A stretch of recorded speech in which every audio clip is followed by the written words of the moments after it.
Jadi hari ini sebetulnya adalah penyerahan penyerahan 26.000 bibit yang ditanam di Pati Ayam ya, di Pati Ayam, tepatnya di Desa Gondoharum.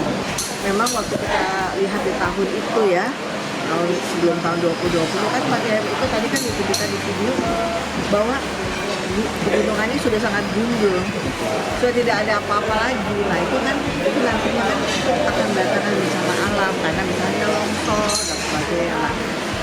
Jadi kita mengusahakan berbicara dengan petani bagaimana supaya bisa menanam tanaman keras. Nanti bisa tumpang sari nih, misalnya dengan ada jagung tanaman keras, seperti mangga nih contohnya gitu kan.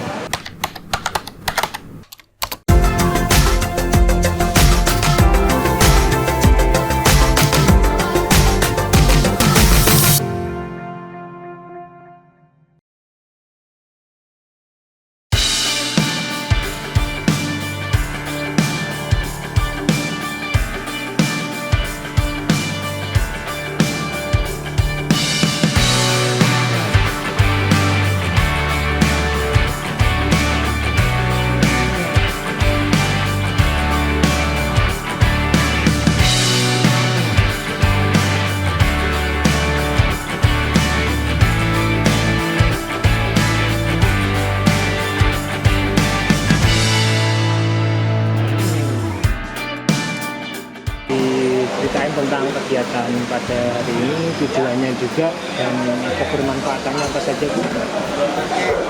Terima kasih. Jadi tadi seperti yang sudah saya sampaikan ya, jadi hari ini sebetulnya adalah penyerahan 26.000 bibit yang ditanam di Pati Ayam ya, di Pati Ayam, tepatnya di Desa Gondoharum ya, pada kelompok tani Wonorejo. Nah, jadi One Action One Tree atau OAT ini adalah suatu program yang kita lakukan tahun 2020. Jadi dari tahun. Nah, pada saat itu karena pandemi ya, jadi kita tetap merasa bahwa perlu ada wadah untuk melakukan aktivitas lingkungan untuk tanaman melalui aktivitas yang sangat kecil, misalnya keseharian, misalnya sepeda, tari, sosmed gitu ya. Nah kegiatan-kegiatan yang nggak bisa dilakukan pada saat itu, nah ini diteruskan sekarang. Nah setiap tahunnya itu semakin lama semakin bertambah. Contohnya tadi Mas Ramli itu ya yang lari 4.472 kilo gitu ya. Memang hobinya kan tadi saya memang hobi itu gitu ya. Nah, tapi konversi dari goes, lari, sosmed itulah yang nanti menjadi jumlah bibit. Jadi sebetulnya 26.000 bibit pada hari ini itu adalah konversi dari kegiatan semua yang ikut dalam One Action One Tree itu. Ya, tapi bentuknya berbeda ya, ada yang lari, ada yang sepeda. Tapi itulah, jadi mereka nanti akan merasa bahwa oh, saya ikut juga ya nanam pohon di Pati Ayam. Nah ini juga memang waktu kita lihat di tahun itu ya, sebelum tahun 2020 kan Pati Ayam itu tadi kan kita di video bahwa pegunungannya sudah sangat gundul, sudah tidak ada apa-apa lagi. Nah itu nantinya kan akan mendatangkan bencana alam karena misalnya longsor dan sebagainya. Jadi kita mengusahakan berbicara dengan petani bagaimana supaya bisa menanam tanaman keras. Nanti bisa tumpang sari nih, misalnya dengan ada jagung tanaman keras, seperti mangga nih contohnya gitu kan.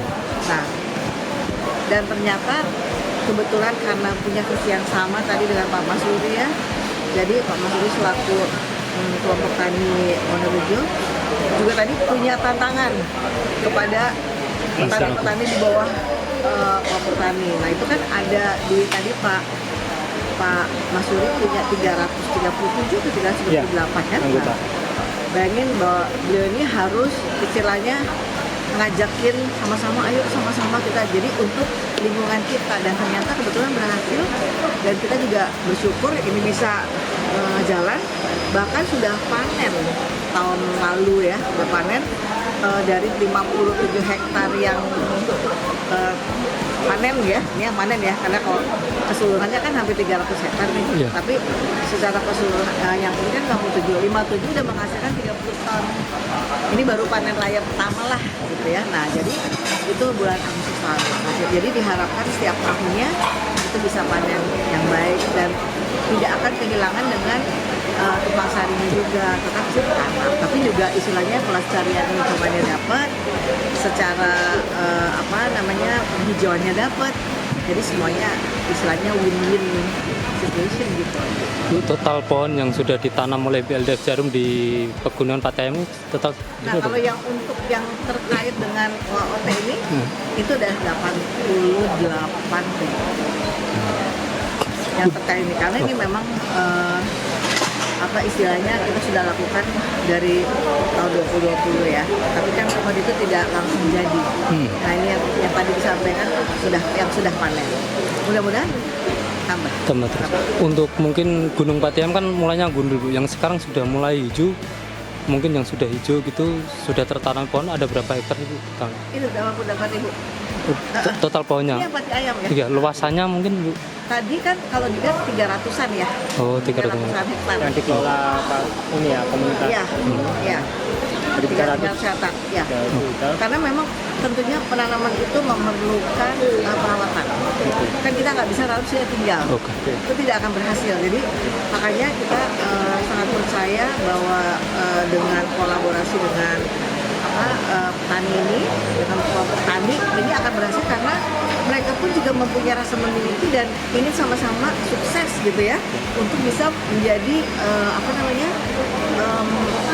mendatangkan sebuah tingkat ekonomi yang baik. Nah justru itu makanya kalau kita lihat bahkan Pak Masudi kan malah punya aspirasi malah punya mimpi, punya aspirasi mau jadi agroforestry katanya yang bisa menjadikan ini menjadi sentra mangga salah satu ya terbesar di Jawa Tengah. Ya mudah-mudahan kita doakan di sini gitu. Tapi sekarang saya rasa gerakan seperti ini menurut saya yang paling penting adalah keterlibatan banyak pihak ya, banyak stakeholder ya. Ada komunitas, ada masyarakat secara, bahkan ini kalau kita lihat kan yang mengikuti OOT ini kan bukan di Pulau Jawa saja gitu. Jadi ini bahkan bisa semua mendukung dengan memberikan bibit hanya dengan melakukan suatu aktivitas gitu ya, melakukan aktivitas langsung dikonversi. Tadi makanya Mas Hamdi kan bilang, saya memang suka lari, udah saya konversi aja nih gitu.